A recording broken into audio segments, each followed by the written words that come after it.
Mari Mari Puñuque, Mari Mari Puchao, Mari Mari Pichiqueche. En este día trabajaremos otra experiencia, la siembra, y aprenderemos 4 conceptos, 4 palabras mapuche. Co, agua. Fen, semilla. Mapu, tierra. Y ant, sol.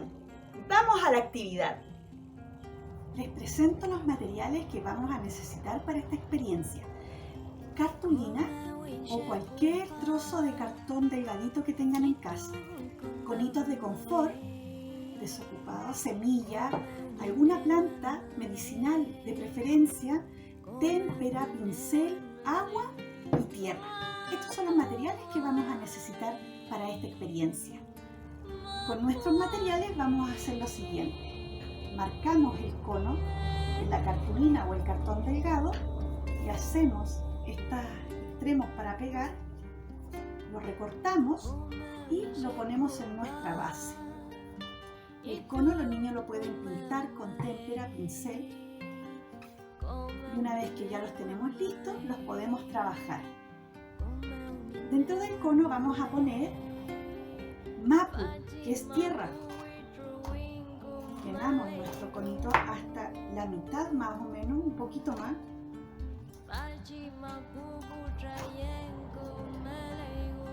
Y ponemos en él nuestra semilla, fen, en mapudungun.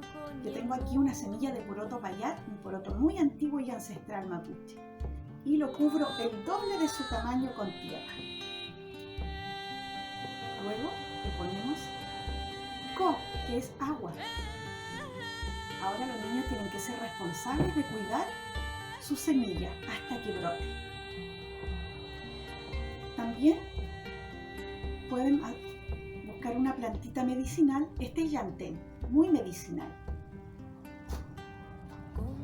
Volvemos a hacer el ejercicio de poner tierra en nuestro cono.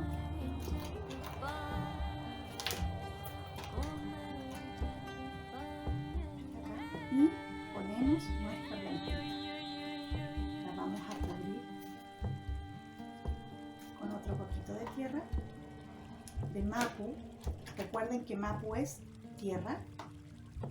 La aplastamos un poquito y ponemos co, que es agua. Ahora estas plantitas las tienen que llevar al antu, al sol, porque necesitan de sol para crecer. Mapu, tierra. Antu, sol. Co, agua. Y fun, semilla. Hemos terminado nuestra experiencia, niños. Espero que cuiden de sus plantas y de sus semillas. Peucayal.